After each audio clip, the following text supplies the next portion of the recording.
এবার বলি থালিতে কি কি আছে। ডাল, সবজি, চিকেন, মটন, মিষ্টি, চাটনি, একটা আলুর চোখা আছে, কচু বাটা আছে, পাঁপড় আছে, স্যালাড। সব আনলিমিটেড না, মটন চিকেন মিষ্টিটা লিমিটেড। সব আনলিমিটেড? হ্যাঁ। আচ্ছা, বলতে চাইছিলাম যে এটা তো আপনাদের একটা থালি, এটার দাম কত? এটা 149 মাত্র। 149 চিকেনও রয়েছে, মটন? হ্যাঁ, মটনও রয়েছে। এবার চিকেনের পরিবর্তে কেউ মাছ নিতে পারে, রুই মাছ নিতে পারে। এবার আমাদের এখানে সবজি ভাত শুরু 30 টাকা থেকে, সেখানে ডাল, সবজি, ভাজা, চাটনি, পাঁপড় এগুলো থাকছে 30 টাকা থেকে। আবার মাছ ভাত আছে, ডিম ভাত আছে, সবই পাওয়া যায় এখানে। বিরিয়ানি আছে 81 টাকা আনলিমিটেড। তারপরে চিকেন চাপ নতুন শুরু করেছি, এটা বিরিয়ানির সঙ্গে। এটা হচ্ছে আমাদের যে দোকান থেকে আমরা রোজ নিই সেই দোকান, কোনো রেয়াজি না, দেশি মাটন। দেশি মাটন। এটা কি করে হলো, মাটন 2 পিস আর চিকেন 1 পিস? এটা বলছি আগে আমি 80 গ্রামের 1 পিস মটন দিতাম। এবার যেসব কাস্টমাররা আসে তারা 1 পিস মটন, তো সের জন্য ওরা একটু অসন্তুষ্ট হয় খেয়ে, সের জন্য আমি 40 গ্রামের 2 পিস করেছি। মানে হ্যাঁ, হ্যাঁ, ভাতটা আনলিমিটেড। হ্যাঁ,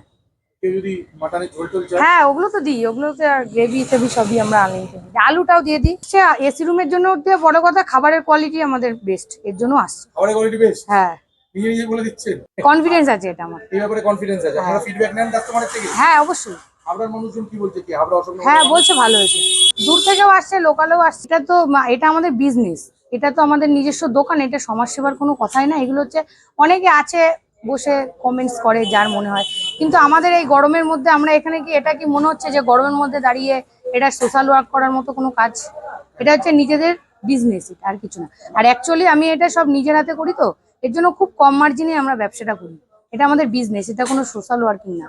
এই গরমের মধ্যে কারোর ইচ্ছা করে না সোশ্যাল ওয়ার্কিং করার জন্য। আর বিরিয়ানির ব্যাপারে বলি, বিরিয়ানিটা তো আনলিমিটেড দিচ্ছিলেন। হ্যাঁ, আমি বলছি এবার বিরিয়ানির ব্যাপারটা বলি। আমাদের 81 টাকায় আনলিমিটেড বিরিয়ানি ছিল, তো এবার ওটা কি ওরা নিয়ে প্রচন্ড নষ্ট করতো। কিছু কিছু লোক আসে যারা দূর দূর থেকে আসে আর কি, অনেকে ছেলেপেলেরা আসে চোখের খিদের জন্য নেয়, নিয়ে রাইস নষ্ট করে। সেটা দীপদা নিজেও জানে, দীপদা এসেছিল একদিন, দেখেছে যে নষ্ট করে খাবার। সের জন্য আমরা ওটা রেখেছিলাম, কয়দিন বন্ধ রেখেছিলাম। এখন আনলিমিটেড দিই, প্লেট খালি হলে রাইস দিই। প্লেট আমাদের কথা হচ্ছে, প্লেট পরিষ্কার করলে যত রাইস চাবে দেবো, কিন্তু ওই প্লেটে যতক্ষণ রাইস থাকবে ততক্ষণ দেবো না। আর যদি রাইস কেউ নষ্ট করে, আমরা বলে দিয়েছি 100 টাকা ফাইন। বেশ করেছেন, অসংখ্য ধন্যবাদ। অসংখ্য ধন্যবাদ। এই যে এটাও তো আনলিমিটেড, এটা তো যদি কেউ ওয়েস্ট করছে, এটা অ্যাকচুয়ালি বলতে গেলে এটা খাবারটা কেউ নষ্ট করে না দাদা, এটা সবাই পরিষ্কার করেই খায়, আর যারা খায় পরিষ্কার করেই খায়। কোনো এটা নিয়ে আমার কোনো ইয়ে নেই, কমপ্লেন নেই। খুব ভালো লাগলো, এত কম দামে এত কিছু দিয়ে থালি, এটা কিন্তু হয়তো অনেক জায়গায় পাওয়াই যায়। আজকে আমাদের দোকানে এসছে, আমার খুব খুশি হয়েছি আমি এসছে বলে। এবার ও একটু থালি সংক্রান্ত আমার কাছে জানতে চেয়েছিল, যে থালিতে কি কি আছে না আছে, সেই হিসাব করেই থালিটা রেডি করে।